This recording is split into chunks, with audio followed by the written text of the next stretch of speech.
there's an epidemic of misinformation and we've got to put the record straight. So someone that's done a week-long course can call themselves a nutritionist and have no one hold them accountable for what they're saying. Don't want to call it a trend. It's new research, which is really exciting, that we actually concretely have, that we all have unique bacteria strains that we're finding. Some people have more what we call good bacteria than others. It's impacted from birth if you were born via C-section or vaginally. No. Yeah, that impacts the bacteria, and then how you grew up in the city or in the country or the bugs you're exposed to then also impact your microbiome, and the diet you're fed as a child will then impact your microbiome. There is no pill that will replace the benefits of a whole food diet. Not one out there. No supplement is more beneficial than what you can eat in terms of how our bodies are designed to absorb nutrition. People just need to cook more, eat more fruit and vegetables, but it's not helpful when online you've got people demonizing a can of chickpeas because it's processed. Can food make me feel depressed?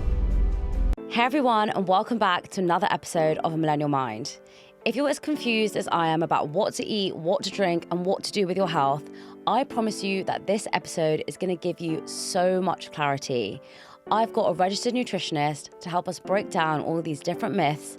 But before we start the episode, I'd be so grateful if you could press the follow, like, and subscribe button wherever you're watching or listening to this podcast. It helps me more than you know, and I'm so excited for you to listen to it.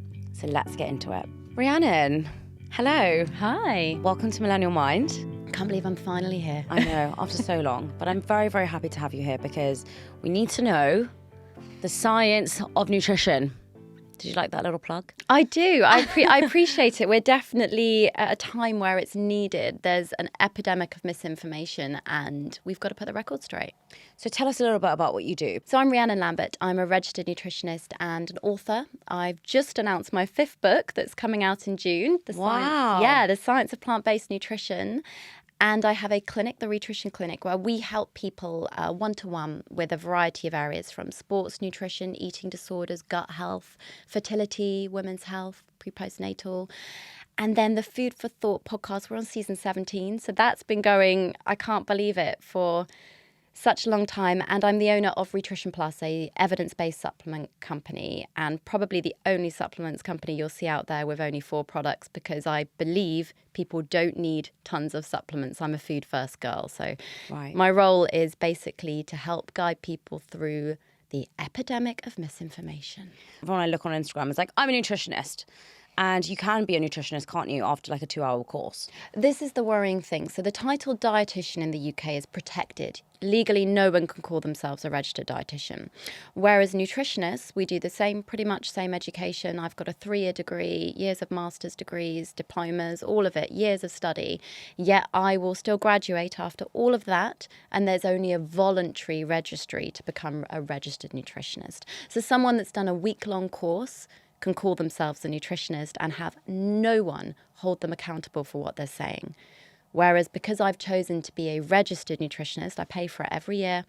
I'm governed, I've got a code of conduct, ethics. That means that if I say anything wrong, I'll be struck off the register. I'll have to go through a vigorous investigation and, be held accountable for my actions. Well, no pressure on this podcast then. Yeah, no pressure. No, whenever I'm doing media work, it's so fascinating. But I guess that means you can trust. There's a level of trust of what you can say. And, I've had my clinic, the ReNourish Clinic, since 2016. And I've got a fantastic team of registered nutritionists, dietitians, psychologists within my clinic. Right. And it's just one of the strings to the bow of the nutrition business. But I'm really proud of it. And I think integrity stands the test of time. There's lots of people out there now that say they're a nutritionist in their Insta handle. They go viral. There's all these different things happening. But can you trust what they're saying? Unless they're registered, no. So why are we in an epidemic of misinformation? And I guess, what is that misinformation that's being spread at the moment? The problem really comes when you've got clickbait headlines, which I understand it draws people in, but we lose nuance. And we have to remember that scientists get really excited about their individual area of research. So every year, I've seen it over the last decade. It's gone from being fat to sugar being a problem, to oils being a problem now, to, suddenly people just want to eat meat or they just want to eat veg. And people conduct studies in a variety of different areas of research. In fact, blood sugar levels are now the current kind of thing that are being discussed. Right. And there's lots of research going on all the time behind the scenes, some sponsored by the companies themselves that want the outcome, others that aren't, but it doesn't disvalue the research sometimes these companies produce. The problem we get is when it's then applied on a one-size-fits-all level. So we are all unique, and registered nutritionists and dietitians like myself know from working in clinic, there is no one plan that will fit everybody. There's no one way of living. We are all biologically and psychologically unique. If you look at the upbringing we've had, the nature-nurture debates in life, we're still learning. Nutritional science is so new. If you think about it, we are discussing research before it's had time to be tested. And that's where you get huge problems of people, let's be honest, I think the general public are confused. 100%. If only 27% are getting their 5 a day, roughly, that's nothing. And we've had the 5 a day messaging as a public health campaign for decades. 27% of people are only getting their 5 a day. Yeah, so less than half, drastically. In fact, the figure may have risen by 2% or something at the last National Diet and Nutrition Survey that we had in the UK. But we're at a real problem where perhaps the most common deficiency in the UK is now fibre, alongside being anemic. So people just are still not increasing the foods that improve their health. And I think it's also partly because of the calorie conversation that people dictate. They think calories equates to health, but also because we've got all this confusing messaging that, you know, a green powder or a pill to be taken before you eat a meal is the solution to your health, and it's not. I mean, I'm confused. I'm genuinely always confused because I'm vegetarian. Yep. I want to eat protein. I want to be healthy. I also do like some processed foods, but I also am now very conscious around processed foods because that's been the massive discussion that everyone's having. And they're saying, like, you shouldn't be eating sandwiches, you shouldn't be eating this, you shouldn't be eating that. And I'm like, I don't know what to eat. No. And I don't know if you've seen this reel on Instagram when people are like, oh, I'm just going to wake up and have some cereal. Shouldn't have cereal. Yeah. Oh, I'm going to have some water. Shouldn't have water. Oh, I'm going to have a good Diet Coke. Shouldn't have that. And I feel that it's now becoming that people are also within their friendship circles and family circles shaming people for eating certain things. Two huge things spring at me from what you've just said. The first is obviously the language we use around food, which shapes our relationship with it. And that's a big problem we see within my clinical practice. The second is the ultra-processed foods conversation. And note the use of my word ultra-processed. So there's a different classification rating of foods. It's called NOVA. It's not actually that clear, but minimally processed all the way through to ultra-processed. 60% of our diets now are ultra-processed foods. No way. Yeah. And you look worried at that, but actually I'm not worried when I'm saying this out loud. And that's actually because not all ultra-processed foods are bad. It's just if we have them in excess. And that's where we get the problem. You know, this is where the nuance comes in, the discussion around our diets, how frequently we eat them every single day. But it is confusing for people because it's scaremongering to a degree. And people are right. We are not cooking from scratch. You'll love the new book, The Science of Plant-Based Nutrition, because that's why I wrote it. It doesn't exist. And for people, I'm also plant-based. For people that are confused about wanting to reduce animal produce and increase more plants, it doesn't mean you have to go vegan. It just means you have to be mindful of the ratio. There need to be answers. People just need to cook more, eat more fruit and vegetables. But it's not helpful when online you've got people demonizing a can of chickpeas because it's processed. Is a can of chickpeas processed? Well, because it's had a process to get to that point. It's been picked. It's been then put in a can. So this is what I mean. You have to have a look at ultra-processed Coca-Cola. Let's use Coke as the ultimate example of processed item. We know that's not good for us. We know we shouldn't be having it every single day. Maybe the artificial sweeteners might be impacting your gut health, or the amount of sugar might be exceeding your daily allowance that works for you. Yet, if you look at a can of chickpeas that's minimally processed, that's great. It's affordable, it's cheap, it's protein for you as a vegetarian. If you pair it with some vitamin C, you've got iron as well. Chickpeas are a source of iron. People aren't aware of that. And there's research in the blue zones. If you consume more beans and pulses, you live longer. So it's a fascinating topic. I think we can save money by eating well, but it's just having the education on how to do it. So it's really interesting that you just said a couple of those things around processed and ultra-processed, and you said 60% of our diet is ultra-processed. Yeah. But then you also said that the only reason why ultra-processed food is bad is if we have it in excess. 60% is kind of excessive, no? It is, and actually this is the conversation, and that's why it has to be had, is that a lot of the convenience items, instead of having home-cooked meals that we're turning to, are not the best choices for us long-term, every single day. And in fact, the scariest statistic is that out of all the children in the Western world, the kids in the UK are consuming more ultra-processed foods than any other country in Western society. That is the stats we've got. For me as a mother of two, that is slightly terrifying. I go into schools and I offer my services for free to give nutritional talks all the time.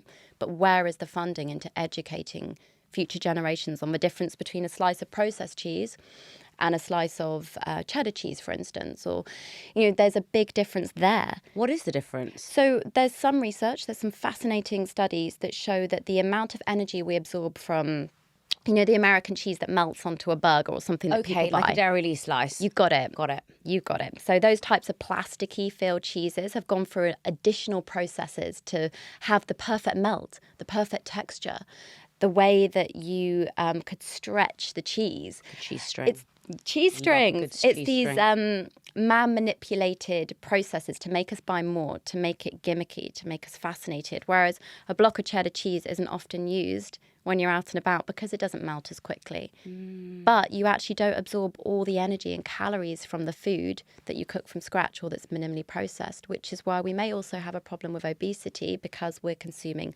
60% of our diets from ultra-processed foods full of emulsifiers, preservatives. There's a big conversation to be had and we don't have all the answers yet. So when we're talking about all this bad food, I guess we shouldn't say that. There is no good or bad. Okay, but I have a little bit of a controversial opinion on that because I do also think that everyone is now saying you shouldn't demonize food, right? And I'm not saying that we should, but also there are certain foods that are not good for us. Well, yeah, and that's I think let's take cake for example. I call them soul foods. And I think that's quite a healthy way of looking at it, rather than calling things good or bad. True. My 3-year-old was at 2 birthday parties this weekend. It did impact his sleep. I will actually go there and say that. And he had cake Saturday evening and Sunday evening this weekend, and he was up in the middle of the night, and it was a nightmare. But never again. Yeah, never. Well, this is just no, it. I'm just joking. For him to have a healthy relationship with food growing up, he has to realise and learn that there are these foods that we enjoy, but most of our diet, most of the time, if we see foods as kind of neutral, we're less likely to overeat on them. So I did a TED Talk a few years ago and I discussed that there's studies that say if we enjoy everything in moderation, you're less likely to overeat or binge on them. People that have diet rules in their heads, label things good, bad, are more likely to have binge eating tendencies or more likely to obsess over food and actually end up making poorer choices for their health long term. I agree. Which is another area of conversation that you think, how could this get even deeper? And it just did. And you've got to think about the way we're discussing food. Because to some people, the only thing they control every day and they use as a coping strategy is food. It's emotive, it's religious. Yes. Some religions fast, some religions go through all sorts of things they can and can't eat, and they're labelled. So food is deep in our society and on so many levels. No, absolutely. And I think one of the things you were just discussing around scaremongering. Yeah. I think the problem we have now is that people feel like they can't eat anything. I know. So I guess, how do we change that? And how can you and I change that? Because what I don't want people to do is walk away from this podcast feeling even more confused and even more like, oh my God, I don't know what to eat. So what can we do? Okay. The first good tip for everybody out there is just look at your plate. Is it a balanced plate? And that means, is there a bit of protein on there? Learn what your types of proteins are. You said as a vegetarian, it's the biggest misconception. Plant-based eaters and protein. It's huge, right? Everywhere. Oh, where do you get your protein from? Yeah. You can exceed the amount that most people eat consuming animals, omnivore diets, by being plant-based, because actually the amount of beans, pulses, tofu, alternatives out there now are so vast. And I don't know if you eat dairy or you don't eat dairy. Exactly. Cheese, kefir, which is a really good fermented option for people. Yogurt's such a great snack. And you can get plant-based options of soy as well. In fact, soy is the most similar alternative for people giving up dairy if they're lactose intolerant because of the protein level in soy. But I digress. So balanced plate. Protein, carbohydrates. Don't fear carbs, but pick the right ones. It's things that are cheaper as well. Things like spelt, pearl barley, buckwheat. I love pearl barley. I love the texture. Until you try these grains, you're thinking, what is Rhiannon talking about? Yeah. You just boil them in a saucepan, the same as rice, It might take a little bit longer, some of them, although buckwheat is quicker. And they contain more fibre, more phytonutrients, more beneficial compounds for us because of the whole grains than white rice or pasta, or bread, which are the 3 go-to carbohydrates in the UK. So you've got protein, carbs. I want to see some colour. Come on, give us some colour in the diets. And that's so important. So you've got protein, carbs, fruits, vegetables, and a bit of healthy fat. And often that's what you cook your food in. Is it cooked in olive oil, extra virgin olive oil, the most researched oil in the world? Really healthy. Check the smoke points. That's how high, you don't want to be deep fat frying, and I wouldn't recommend that anyway in olive oil. So if you have that at every meal, you've got some protein, you've got some carb, you've got some veg, you're kind of doing all right. And there's this misconception, the message is confusing, but it's not. It's about the quality and quantity of your diet, the 2 Qs. But not everyone can afford a good quality diet, right? That is the argument. And to a degree, we've got a lot of things that we need to hold the food industry accountable for. This is a political discussion that I'm not equipped enough to even have. But I have to say, food manufacturers have a responsibility because they don't have to legally declare how much sugar and fat on the front of the packs. The traffic light system, I believe it's voluntary. Every country's got a different way of specifying if a food is good or bad. So what's the first thing you go to when you look at the front of a packet of food? I always look at the nutrition. So it will tell me the calories, the fat, the salt, saturated fat, and something up. And do you roughly know, do you go by the colours or do you look at the numbers? I never look at the colour. I've never looked at it in my life. I always look at the number. Interesting. Whereas some people always go via the colour. Actually, really interesting you just said that. I've never noticed the colour. Yeah. And it's also deceptive because it doesn't always tell you what's in a product itself. Like if something had avocado or nuts in it, for instance, your fat will be red and the calories will be higher, but it doesn't dictate the quality of the food. And we know calories are an arbitrary number. It's 120 years old, this calculation that we're still using today, which is why calories do not really work for the mass majority of people out there. Really? And that you should never look at calories. I'm not saying never. I think have a rough understanding, but use it as an estimation. Don't think it as it's gospel, it's black and white, because it's not. Yeah. How can you know if something's got 520 calories or something's got 550? I'm always confused. I'm like, how do they know? And it's 30% inaccurate. Let's start off by that. Margin of error, you've got to account for on a packet. And then how you digest numbers will be different to me because we're unique. And the example I used of cheese, this is where the ultra-processed food debate comes into our diets, is that when we take a carrot, it's got around 140,000 unique components in that carrot. The food matrix is what we call it. It's fascinating. All these amazing antioxidants, benefits that are designed to be consumed as a carrot in our body. Okay. What do? Pull out carrot essence, pull out carrot flavour, pull out a vitamin that we want from it, or manipulate the food, destroying that food matrix. And then we expect the essence of carrot to have the same benefit in the ultra-processed food we've then come up with from deassembling all these different foods and mashing it into one item.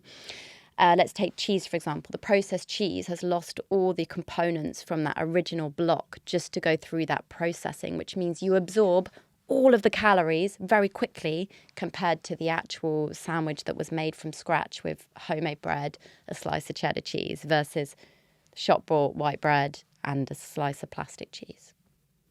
So that's the discussion. Yeah. How interesting. It's science, and that's what's so the science of nutrition. That's exactly what it is. But it doesn't mean that having that odd sandwich every now and again is going to harm you. I think they're quite delicious. Toasted Ploughmans, I love you can't go wrong with a Ploughman's or a toasty when you're out and about. But just don't have them every day.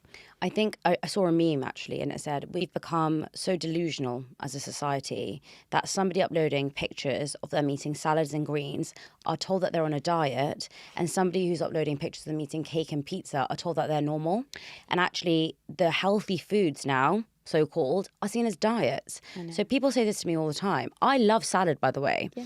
I say to myself, like, if I had a chef that could cook for me every single day, I'd wake up and I'd have a smoothie, I'd have a salad for lunch, and I'd have a salad for dinner. Genuinely, I would. And when you say salad, I want to hear what your definition is, because most people think a salad's just a plate of leaves. Okay, mine is leaves, different types. So like spinach, Nice. Well, rocket, that's good because watercress, lettuce doesn't give you much. So romaine as the Yep. base. And then I would have maybe some brown pasta in there. nice. Have some chickpeas. Nice. I'd have some kind of like feta or like halloumi or something. Yum. I'd have some seeds in there, some pomegranate. I Extra would change veg? it up. No, I would never put oil on my food. Never put oil on. Do you know why? Because when I was younger, oil was demonized, and now I can't do it. I will put dressing on, no problem. I love the Pizza Express house dressing. I love a mustard Even though and there's honey oil in the dressing. Doesn't matter to me. So I love that. psychologically, you see Correct. oil by itself, even though you'd Yes. prefer to have it in a version of a dressing Yes, packeted from a trusted brand. which is very weird but also I don't actually love the taste of olive oil and balsamic vinegar. You know when people dress their salads like that, I don't actually love the taste, but I don't mind having a dressing. I mean, I love Caesar dressing. But the thing is I could eat salad every day for lunch. The problem is I don't feel like I have the time. And so like on a day like today, I actually have got a little experiment. Okay. I went to the shop. Yeah. I went to Amazon Fresh. Yep. And I got a meal deal. Nice. And I'm going to show you what I got because I think I can't got a wait. very healthy option. Yeah, okay? and by the way, you don't have to eat salad every day to be healthy. Yeah, exactly. So let's but see. I'm just saying I would because I love salad. Okay, so I'm just going to show everyone. I've got a no duck hoisin wrap. I got a kombucha because I love Coke Zero and Diet Coke, and I am now switching it for a kombucha. And I got a sweet and salty popcorn. So this is what I believe to be quite Okay. healthy for Okay. me. Okay. Right, I'm let me gonna have pass a it to look. you. Sorry, I'll throw it to you. Throw it to me. Oh, And then I catch sorry. it. That was a Good good catch. throw. Okay, I'm going to throw it nicely this time, okay? Got it. Very there we good. go. And next one. And there we go. Great, okay. Woo. Right, fantastic. got the Let's catching on the start go. with our wrap. Okay. Now, I know that's processed, by the way, but I just want to say also why I chose that. The other options for me to choose were a pasta salad, which is not a salad. I think that was marketed in the wrong way because it was just pasta, mozzarella, pesto, and that also had like 650 calories and like 30 grams of fat. So I said no to that. The other alternative was a cheddar cheese ploughman's baguette, which I do love, but also was like a bit like too much. Yeah. And then there was like an egg and cress sandwich and something like that. Mm-hmm. So I chose this because it has protein, it's a wrap, and I like the fake meat. So I love the fact that, is this a veggie hoisin duck? Yeah, no, Fantastic. no duck hoisin, so it's plant-based. So I love your thought process with choosing it, first of all. And this is where I don't want people to freak out because you can buy packeted options on the go. Like, for instance, you mentioned protein. This is really good for you because it gives you 20 grams of protein, which the average chicken breast is like 22. Which is why I also So it's on a chose par. it. Yes. It's on a par. Protein, tick. Next, I'm looking for the extra now. The ingredient list on this, I don't know if everyone can see it. It's long. It's very long. This is huge. And for me, straight away, you know it's ultra processed because it's got to sit in this packet for what's the best before date. I don't even know what the date is today, let alone have a look what the I think date it's is on the back. front. 6th, but so what's the date today? What's the date today? 5th. So it's got to last fresh up until tomorrow. And I don't know if this was on the shelves yesterday or today. So it's going to have preservatives in it and things to preserve. But actually looking at it, no, actually, yeah, you have got malic acid, sodium carbonates in there, sugar. You've got dextrose, which is another word for sugar. Really should have eaten it before I asked you to analyse it. No, I'm not going to eat it. Cane molasses. No, please do, because plum juice, corn flour, rape store, muscovado sugar, brown sugar, tomato paste. But that's just breaking down the ingredients that have gone into your sauce. You've picked an exotic flavour anyway with hoisin duck, which is going to have more combination of things. Of course.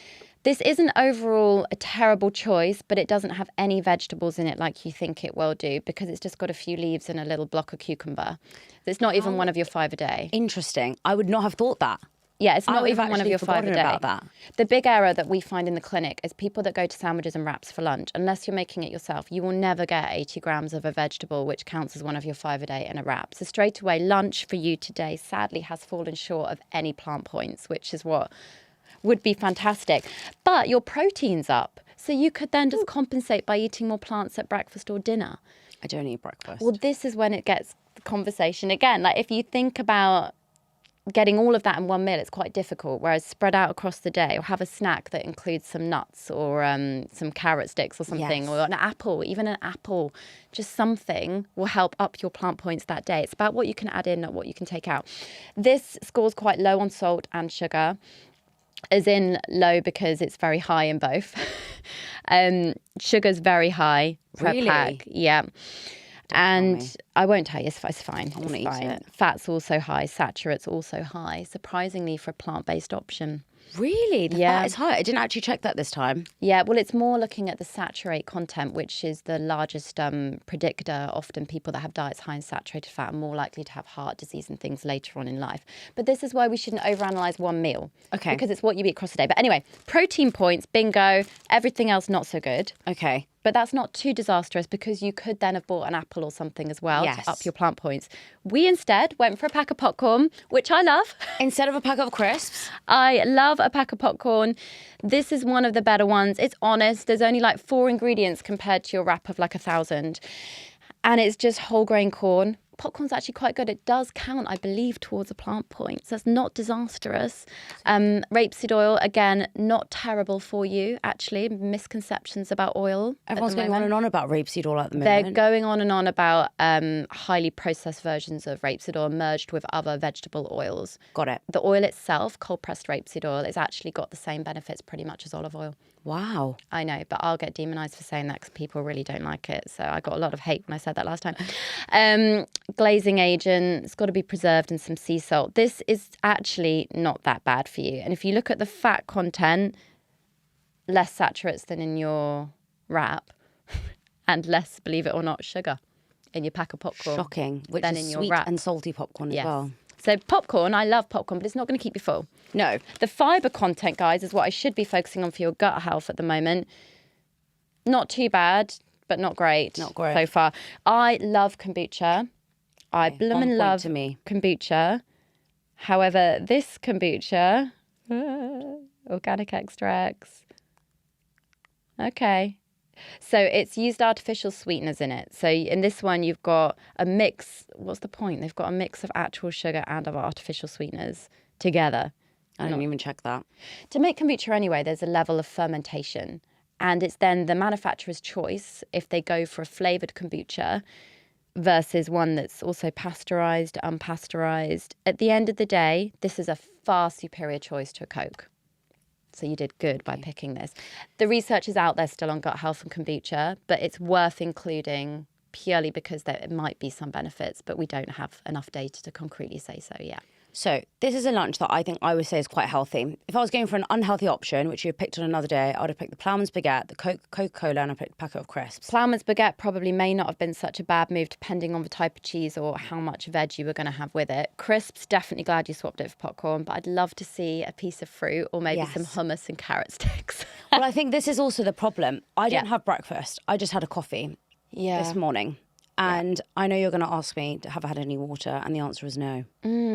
So fasting, I discussed this in the Science of Nutrition, and again, it comes up in the Science of Plant-Based Nutrition because everyone's unique. It works for some, it doesn't work for everyone. For some, it can instill bad food behaviours for the rest of the day. If you're a surgeon in a hospital, it's probably not the best approach to be skipping breakfast, and then you've got to be operating on people. You know, we've got to think about lifestyles, truck drivers, all this sort of stuff.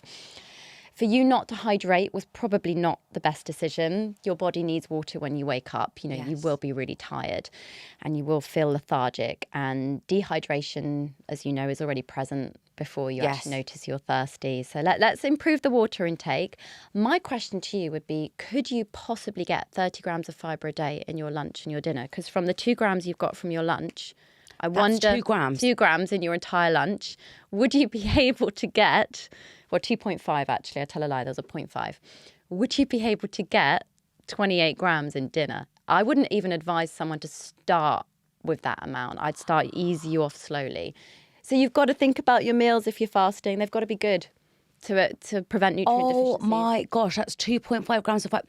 30 grams a day we want, 30. This is where I think that I'm maybe a bit delusional because I think I eat really healthy. Yeah. I do have a lot of the thing is with me is I have a lot of moderation in my diet. Yeah. But because I love salad so much, I would always choose a salad with any of my meals, by the way. And I'd always Which is a choose good veg. habit. Yeah. And for dinner, I actually order these simmer meals. So they're like ready-made meals and they have protein, they have carbs, they have fat, they have everything and then fiber, all of those things. And it says what they have in them. Okay. And maybe I should have brought one for you to analyse of those You've got too. ready meals, so that's also an ultra-processed food. It's not ready meal, it's a food service. Does that make sense? Fine, you make it yourself. No, they send it to me. So it's already been cooked for you? Yes, but I have to warm it up. And are there any preservatives to keep it fresh for a certain date? Or is it like I don't see any E numbers on there. It could also be with different regulators. We'll have a look. Send it to me later. But you don't know. Some are really good. There are genuinely some really good meal options. And I need to have a look at the ingredients. I do know some companies like Ella Mills, Deliciously Ella, are making headway by trying to... all their products do not contain emulsifiers or preservatives. Okay. It's hard to do that because most manufacturers have it in everything. Well, I'll have that for dinner tonight. That will be my dinner. And I'll have it with a side of salad. But I doubt it will equate to 30. So, but the thing is, 30 sounds like a big number to people. Because I would say I'm very educated on nutrition and I'm obviously not eating enough fibre. Well, you want 30 plants a week and you want 30 grams of fibre a day. And it's difficult. They sound like big numbers, but I don't want people to just start off instantly. They've got to build this up over time. And don't go hard on yourself because actually, you are pretty healthy. If you look at the generic person in the UK who is not eating enough fibre over the course of a week. So ultimately, I'd really rather you focus on what you're getting across the course of a week. I want everyone to think about what you can add in. So you're having a packaged meal tonight, that's fine. It probably is really well balanced if it's from a company that says they do a good calculation of that. But what can you add to it? Well, let's have an apple on the side. I keep going about apple. I love berries. I love whatever. It could be a banana or orange. I don't care.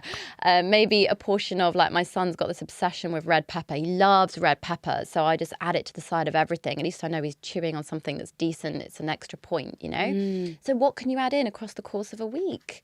That's so how we should be looking at our diets, not minimalising it to a miracle pill. There is no pill that will replace the benefits of a whole food diet. Not one out there. No supplement is more beneficial than what you can eat in terms of how our bodies are designed to absorb nutrition. So true. I think that's such a valid point because I think at the moment everyone's just promoting you to take any pill that's going to help you absorb this vitamin and that vitamin. I'm just like so confused by it. There's only a small amount of vitamins people actually need. Vitamin D is recommended that everybody takes it, everybody in the UK from the kind of, when it gets cold. I do take a supplement for that, by the way. Perfect. Okay. Perfect. So vitamin D, 10 micrograms. Again, don't go too high. In fact, there's more stats. There's even more terror. I feel like I'm just like the bearer of bad news. I'm trying to keep it optimistic that you don't need a long list of supplements because that's the number one thing we see in the Nutrition Clinic is people with tons of them. Increases your risk of cancers if you take too many supplements. No. Yes, and that is a stat. And I don't think people realise the damage they're doing by taking a long list of powders and pills and concoctions. They just need vitamin D, certain amount. Don't overdose on it unless you are deficient. They only need, if they're pregnant, a multi. They only need iron if they're anemic. And if you're plant-based and you don't eat animal produce, you probably need a plant-based multi. I've got to ask a question. Yes. Because I'm seeing this everywhere and I'm like, what is happening? Why is every company making a greens powder? Oh gosh, don't. What is it? Do you know, it's money. It's money. They sell. I don't understand how you've got this long list of greens. Yeah. Greens. Yeah. And it's in a powder form and everyone's drinking it. It will never provide the same benefits. Like I discussed the food matrix earlier with the carrot example. Yes. There is no way you will get the full amount of benefits from drinking something in fluid compared to chewing. Our digestive process works when we look at food. Our mouth recognizes and gets the kind of enzymes ready to break down the food before we've even touched it. So you've got to think about the taste, the texture of the food, how our stomach acid reacts to the enzymes in our mouth before it goes down. Our gut bacteria knows what's coming. It gets ready to eat a percentage of that food. Our small intestines take the nutrients into the blood. Our body is amazingly equipped to eat food. We are not amazingly equipped to drink green powders. And it might be an okay form to fill a few gaps for some people, but it's not a guarantee. And I think some of these packs, like £100 a pack, like they're not cheap. People are making a lot of money off people's vulnerabilities, lack of time, convenience, trying to say, it's okay, don't worry that you didn't cook today. Exactly. You can have my green juice. And do you know what? Half of that is true. The other half is we're not helping people get to the bottom of the problem. We're just putting a plaster on it every day. One of the things that I want to talk to you about is the links between our mental health and food. Yeah. Can food make me feel depressed? Food can absolutely impact our mood. I wouldn't say food alone is responsible for a diagnosis of poor mental health, but we have data from the SMILES trials, which was incredible, really high quality research that suggested that eating a Mediterranean diet alongside therapy is more effective than actual conventional treatment for depression. So it's more effective than pills and therapy that are originally prescribed. diet is way more powerful, and that's a Mediterranean-style diet, which, guess what, contains oil, contains loads of plants, contains fibre, because those things interact with our gut bacteria. We also know that 90% of our immune system, 70-90% resides in our gut. And our serotonin that we make, which is our happy hormone, is also linked to the interactions with our gut bacteria. Yes. These amazing components called short-chain fatty acids in the gut, and different chemicals that the gut sends back up to our brain via something called the gut-brain axis. Our head is talking to our gut every day without us knowing it. We are not making the decisions. It's like this incredible feedback loop. Yes, because people say your gut is your second brain. It is, because, you know, when you get nervous or anxious, I know you've mentioned really sad cases in your history where you physically were sick at the thought of anxiety and nerves and things that were ahead of you, fear. I remember I used to be a professional soprano before I went on to do nutrition, and before I'd go on stage, I'd always get that nerves, you know, those butterflies in your tummy before you do an exam. It is intrinsically linked. So it makes sense that our mental health is absolutely impacted by the quality of our diets. Because I can't eat if I'm feeling nervous. So some people turn to or away from food. Yeah, I'm definitely somebody who can't. I just feel sick and I don't want to eat anything. But I've heard a lot of people say that if you cut out processed foods from your diet, you'll see a significant improvement in your mental health. Is that true? We don't have enough concrete data to say that, because classifying the ultra-processed foods and how much someone has in their diet, I mean, how can we possibly calculate that accurately at this point in time? There's so many individual differences of food diary keeping. You know, some people don't log everything. You might present a food diary to a researcher and forget that you had this coffee earlier that had an artificial sweetener. Maybe it was a gingerbread flavored latte, you know, and you haven't written it down. So getting that data is hard. But I would say, I think the impact comes from making your own meals. If you're going to cut out ultra processed foods, you're going to be cooking more. Yeah. Because the only way to do it is to cook a healthy, balanced meal. So it's not more demonizing that aspect. It's the actions you take, your onus, your responsibility to start cooking more. That's going to have more of an impact on your mood. So can cooking certain foods make me feel happier? Probably. Really? Probably. So over a period of time and the right amount.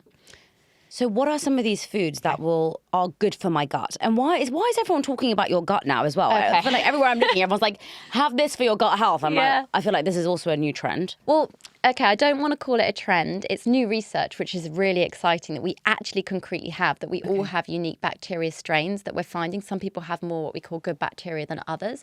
It's impacted from birth if you were born via C-section or vaginally. No. Yeah, that impacts the bacteria. And then how you grew up in the city or in the country, or the bugs you're exposed to, then also impact your microbiome. And the diet you're fed as a child will then impact your microbiome. We've got this research called the first 1,000 days, which is the most impactful nutrient window for children 0 to 2. I'm acutely aware of this, obviously, because I have a 1 and 3-year-old at the moment. But the more variety you get, the better the diet between 0 to 2. That's when most growth takes place in your brain. That's when cognition, you can predict future IQ. All about the diet. Look at your face. It's called the first 1,000 days. Anyone that wants to read more, it's called the first 1,000 days. Hold on, let's rewind. Hold on. So. Let's just I'm like fascinated.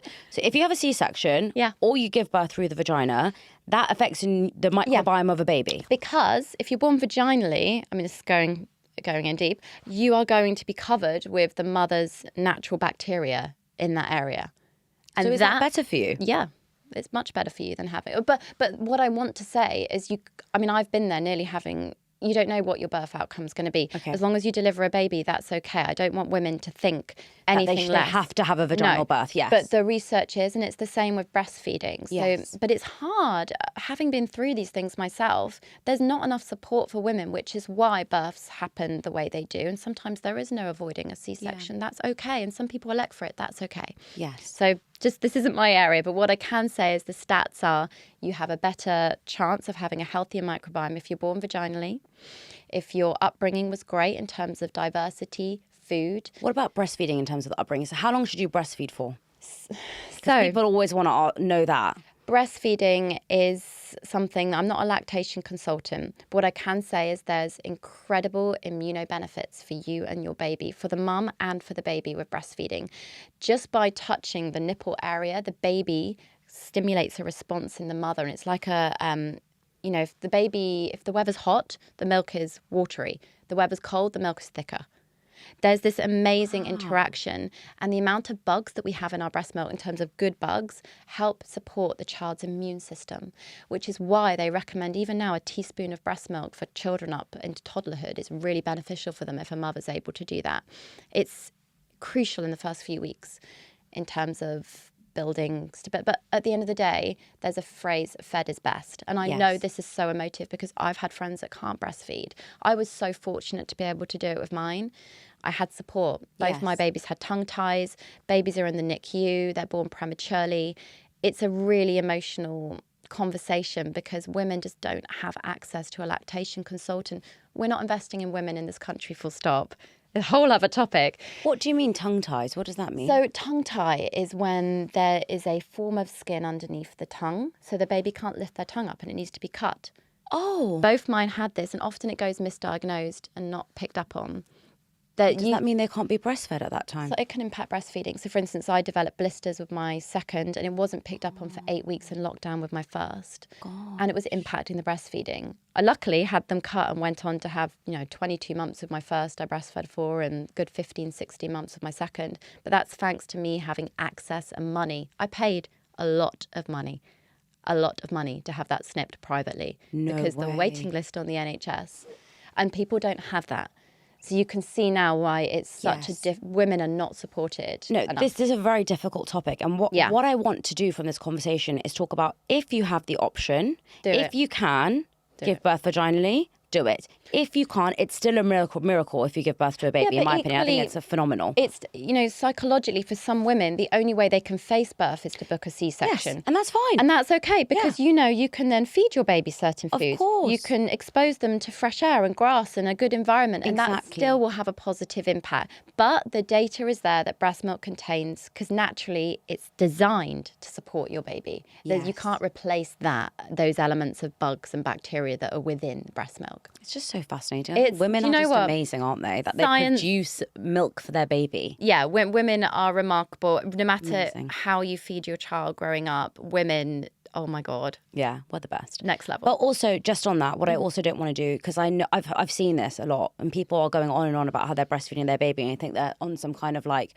award that they should win because they've breastfed their baby only. I've heard people say, I only breastfeed my child. I don't give them any formula. And I'm like, congratulations. I don't even have a baby. And I'm like, you're making me feel as if I should never think about giving my child formula. I'm not even married. I don't even have a baby. You're making me feel bad. So I don't think we should be putting other people down if they can't breastfeed their child. If it helps anyone, I'm a nutritionist and I can't be fed my second because the difficulty of solely breastfeeding with another child and a career, for me, psychologically, it was too much. So I introduced formula and breast milk. But people sometimes, I've heard somebody say, I pump this milk, by the way. It's not formula.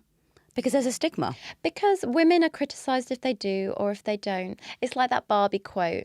You can't, I wish I could quote it really eloquently now. I know what you're talking about, yeah. But, if as you're a woman, you're an entrepreneur, you're a businesswoman, you're trying to do something, yet you can't be angry, yet you can't smile too much, yet you can't say you do this and you can't say you do that because that would make you look like this. Yeah. That is the problem we have, and women judge women just as much. We are our own worst culprits, and until we start to realise we're just trying to have a conversation, there doesn't need to be an element of judgment. We're discussing all sides of the equation here. That's what matters most to me, is that we get good nutritional science out there, that we tell people it's not their fault, it's the system that we are in. And what's worse is that we live in a world where there's people in poverty and people in excess. Where is the middle ground? How do we change that? We change that with our own unique voices, spreading a message and trying to do what we can, do our bit. Go to food banks, support where you can. Spread the information you've heard on this podcast. So try and make little changes every day. If you are in a luxurious position where you can afford to think about what you add in, do it. Do something for your health, for your neighbour, for your family member. Just make that small change or have that voice. That's what I've written the next book for. The Science of Plant-Based Nutrition breaks down the environmental impact of food, sustainability, the fact, the planet, global warming. It breaks down the stigmas that plant-based isn't vegan. You can still eat meat and be on a plant-based diet, but you just have 70 grams of it a week. Really? Yeah. So the definition plant-based does not mean vegan. And that is a huge misconception because it puts people off eating more plants. Whereas all you need to know is if you were just to reduce your animal produce intake, you would be making a huge difference to your health and the planet, because you'll still be having it, but you're having more plants. I think one thing you really highlighted to me is how much our socio-economic, environmental factors play into our daily diets, right? So I think when I first came in, you were like, that's an expensive meal, right? My lunch. But I told you it was a meal deal. But you're right, like looking at a kombucha is quite expensive, which is also why I chose it, because I was like, I'm going to get the most expensive option. That's me being Indian. But, you know, trying to find healthy foods can be expensive. I mean, I go into Whole Foods and to get a salad that's pre-made is £17. That's because you're going into Whole Foods. Which is a joke. Yes, but some people feel like they need to go into a Whole Foods to be healthy. Some people feel they have to go to all of these expensive places to get a healthy diet. They can't just walk into their Sainsbury's, Asda's, Tesco's. So what are some of the easy things that people can implement into their diets that are cost effective? Love your freezer. Could you tell me what's in the bottom shelf of your freezer? Ice cream. There you go. Well, at least you can tell me. Most people are like, oh, I can't remember what's in the back of that fridge, you know, or what's in the back of my freezer, because it's been there for so long, sitting there for months. They can't tell me. Fresh veg isn't as nutritious as frozen. Frozen wins every time. No. Yeah, because it's been picked, it loses its oxidation happens, exposure to oxygen, it's off the vine. It's then sat on a shop shelf for a certain amount of time, probably in a plastic packet. I haven't even touched on plastic yet because we don't have enough data there.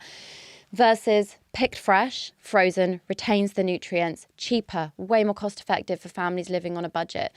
I use frozen vegetables and I'd rather give my sons, my babies, frozen blueberries than fresh. What? Yeah. Hold on. But frozen fruit and veg is so much cheaper. Yeah, way Why cheaper. is it so much cheaper then if it's better for you? It's cheaper because it just lasts for so long. You can pick in bulk. It can just sit there for months and months. And you've got... Isn't it processed then to last for so long? No, because it's frozen. It's at that temperature. I'm not the scientist that's going to explain how, like, freezing a body lasts. You know, they find bodies of mammals, don't they, up in the Antarctic that have been there for ages. That's how we study data. You know, paleoanthropologists look at... True. If you want to freeze a body, if you want to keep a body, Commit you've got to to freeze murder. it.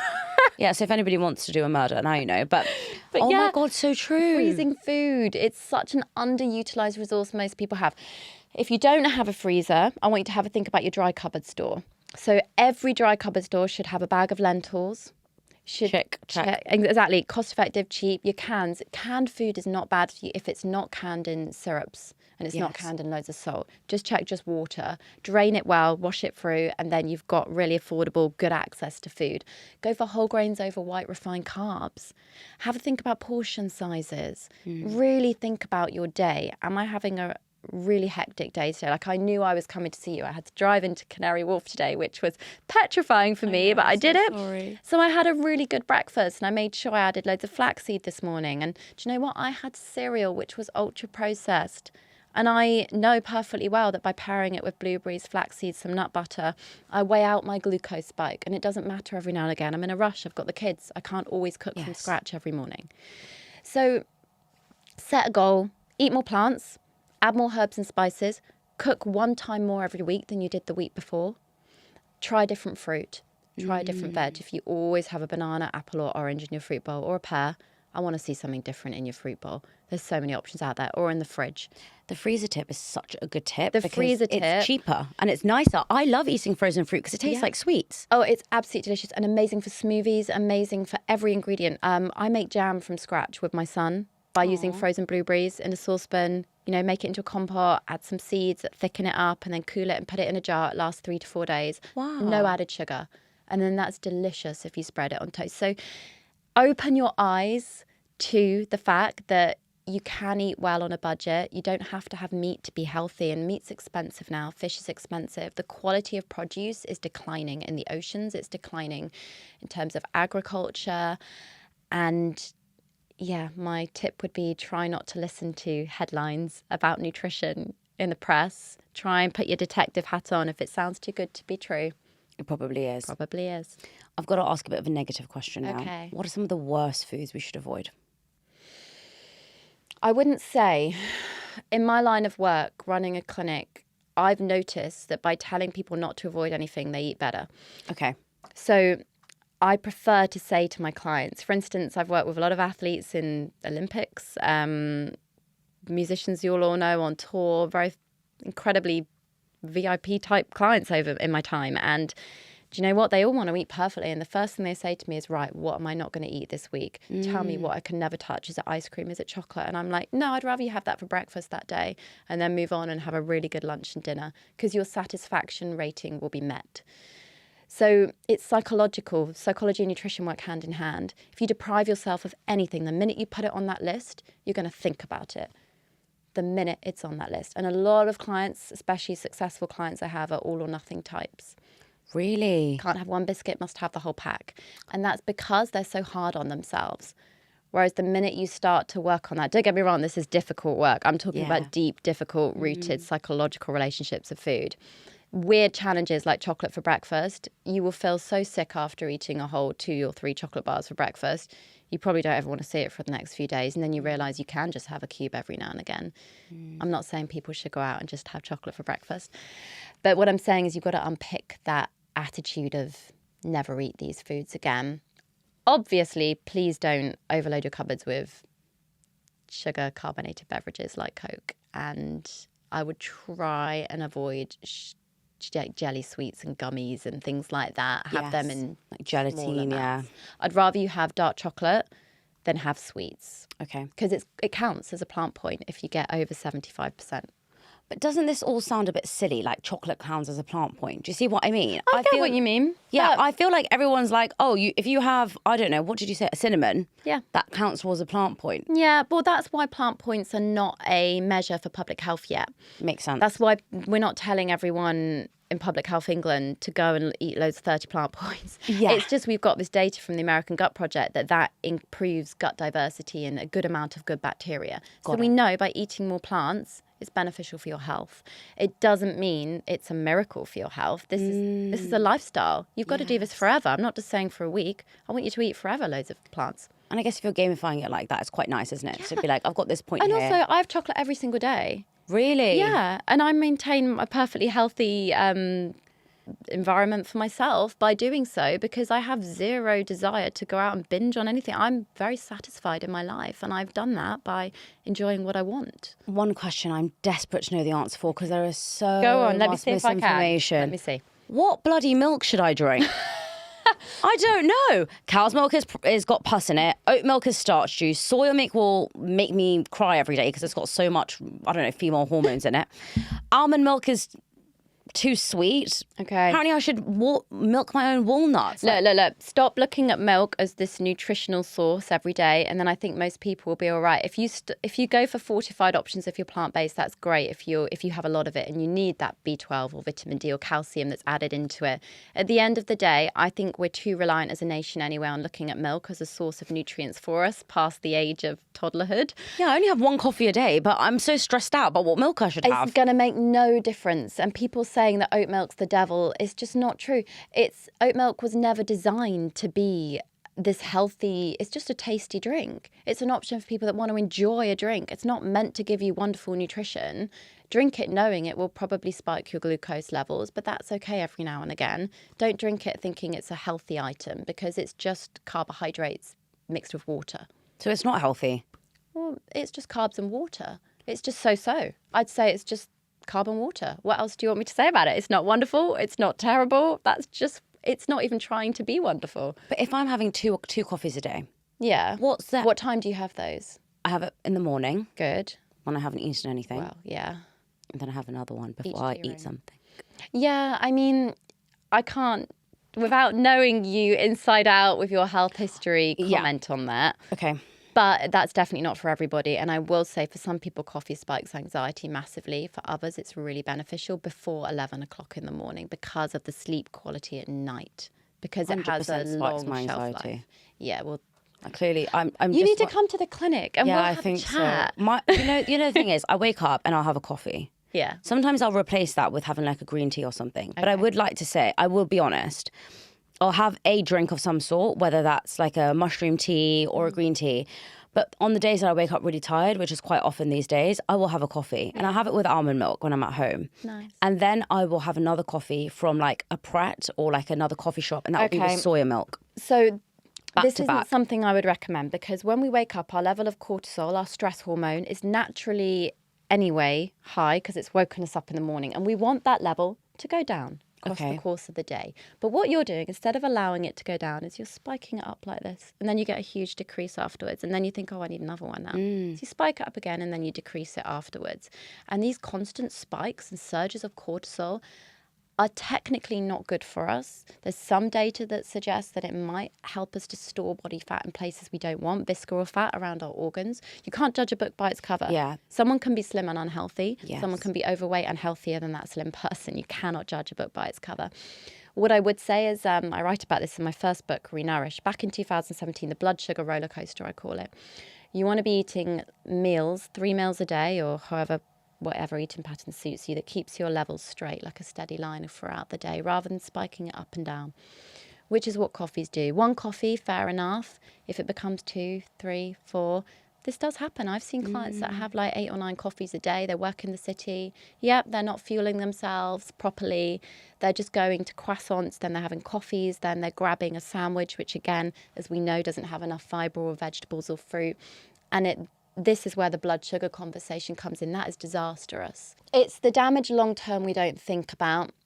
And I think a lot of people, especially women, we don't think about the fact the minute we hit 25, muscle mass, bone density, then you get to 30, then you get to 35, then you get to 40. Before you know it, perimenopause symptoms come on, estrogen declines, estrogen protects our bones. Diet is going to be playing a crucial role. Yes. And by fasting and just drinking coffee some days right now might be serving you. That might not serve you in 5-10 years time. And you've got to think of, what can I add into my diet to protect my long-term health? I want to age really well. I want to be strong for my kids in the future or for your life. You don't want to be struggling to lift your shopping bags on the way back from the supermarket. Nutrition is also about that. I think also it's really important to remember that every day is different. So today I haven't eaten until 1 o'clock, but yesterday I ate at 10 o'clock and then I ate again at 12 o'clock and then I ate again at 4 o'clock. So every day is different. And I know that for me, when I'm stressed, I will delay it because I'd rather drink like a coffee and work, which is not healthy. But I also know that's not my everyday pattern. You asked me, what should you avoid foods? I'm actually going to tell you, avoid people that say this is what I eat in a day, especially if they're a health professional doing it, because they should know better. And that is a big thing for me to say, but I've never in my entire career done one, because I see firsthand the damage that it does to people in my clinic. I have parents emailing me about their teenagers worried about their diets, their children that are watching these people online, thinking because they look a certain way, the diet that they're showing is how they eat every single day. No one documents their crumpet with butter and cheese that night. People will document their delicious, luscious salad with goji berries and expensive added items. I don't know. And we have to remember that how we age and how healthy we are is not going to be seen on the outside. And instead of following trends, let's try and think 20, 30 years ahead, because it comes around fast. So true. Yeah. So true. I mean, I've really taken away from you that I really need to be a bit more mindful around my 5 a day. And I would actually say I'm somebody who's quite healthy. Like I said, I eat a lot of fruit and vegetables, but that lunch doesn't have any. And so tonight I'm going to add lots more to my diet. And I think that's what you're really trying to say, isn't it? Yeah, and I could add, what I could easily have said there is actually in some countries, did you know it's 10 a day? But I knew that would be a scaremongering thing to say for people. So I think, look, but at the end of the day, 5 a day isn't people aren't achieving it. Yeah. What I just want you to try and do is add more in. Don't be scared to add more food because of numbers. Like, there's no harm having that piece of fruit with your lunch because people have said fruit is bad. I want you to have it because it's got so many amazing properties within it if you eat it whole. Yeah. That's the key message, is try and think what you can add in. Yeah, and frozen. What you told me about frozen food. I mean, I've heard people say it before, but I didn't know that it's way better for you than fresh. And it's more affordable, it's easier. You can definitely add it in. So thank you so much for this discussion. I'm so excited for your new book. Thank you. Yes. When is it out? Yeah, not out till June. So we've got a while, but people can pre-order now. And June the 27th, The Science of Plant-Based Nutrition. It's for everyone, all ages. It's the sort of thing I want to see in universities. I want to see it in schools. I want my kids to grow up and see it on people's coffee tables. I'm excited. Amazing. Well, thank you so much. Thank you.